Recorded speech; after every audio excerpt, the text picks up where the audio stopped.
പ്രിയ സഹോദരങ്ങളെ, ഇന്ന് ഞാൻ വീണ്ടും നിങ്ങളുടെ മുൻപിൽ വരുന്നു. ഞാൻ നേരത്തെ പാടിയ ഒരു പാട്ടുമായിട്ട്. അപ്പോൾ ചിലപ്പോൾ നിങ്ങൾ ചിന്തിച്ചേക്കാം, എന്തുകൊണ്ട് നേരത്തെ പാടിയ പാട്ടുമായി തിരിച്ചു വന്നിരിക്കുന്നു. നിങ്ങൾ ശ്രദ്ധിച്ചാൽ ലോകത്തിലെ എല്ലാ പാട്ടുകാരും അവരെല്ലാം നന്നായി പാടും. അത് അവർ പാടിയ പാട്ടുകൾ തന്നെ പിന്നെയും പാടുന്നു, അത്രേ ഉള്ളൂ. എന്നാൽ ഞാനാണ് പാട്ട് പഠിച്ചിട്ടില്ല. എൻ്റെ ആഗ്രഹമാണ് പാട്ട് പാടണമെന്നുള്ള. അതുകൊണ്ട് ഞാൻ യൂട്യൂബിൽ പാടുന്നു. അത് നമ്മളൊരു കാര്യം ചെയ്യുമ്പോൾ ആദ്യം ശരിയായെന്ന് വരത്തില്ല. അതിൻ്റെ ശരിയായ വിധത്തിൽ വരണമെങ്കിൽ പല പ്രാവശ്യം അത് ഏത് കാര്യം നോക്കിയാലും നമ്മൾ വീണ്ടും ശ്രമിച്ച് ചെയ്തെങ്കിലേ സാധിക്കത്തുള്ളൂ.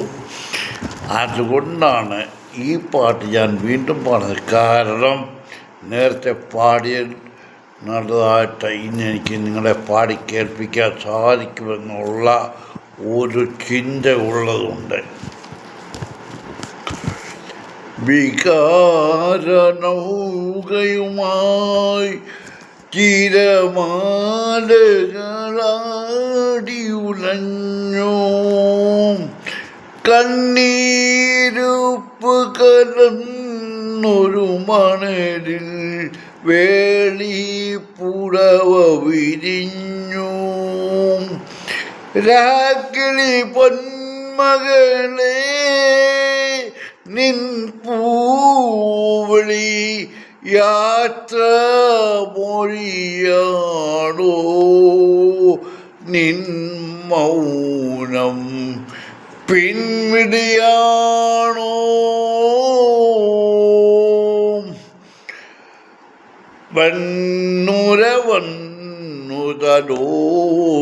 വന്നുതലോടുമ്പോൾ തടഹിലയലിയുകയായിരുന്നു.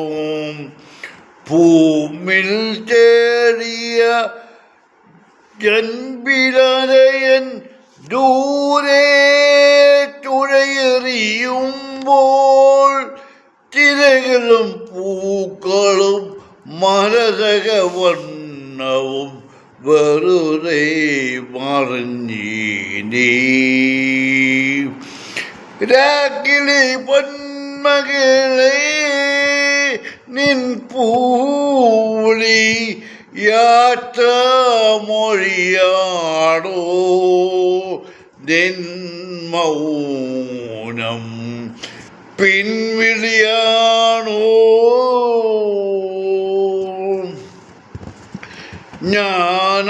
ഞാനറിയാതെ നിൻ പൂമിഴിത്തുമ്പിൽ കൗതുകമുണരുകയായിരുന്നു. എന്നിളം കൊമ്പിൽ നീ പാടാതിരുന്നെങ്കിൽ ജന്മം പാഴ്മരമായേനേ. ഇലകളും കിഴനികളും മരതകവർണ്ണവും വെറുതെ മറിഞ്ഞീനീ. രാക്കിളി പൊന്മകളെ നിൻ പൂവിളി യാത്ര മൊഴിയാണോ, നിൻ മൗനം പിൻവിളിയാണോ. വികാരനൗകയുമായി തിരമാലകളാടി ഉലഞ്ഞു, കണ്ണീരുപ്പ് കലർന്നൊരു മണലിൽ വേളി പുടവ വിരിഞ്ഞു. രാക്കിളി പൊന്മകളെ നിൻ പൂവിളി യാത്ര മൊഴിയാണോ, നിൻ മൗനം പിൻവിളിയാണോ. വികാരനൗകയുമായി തിരമാലകളാടി ഉലഞ്ഞു.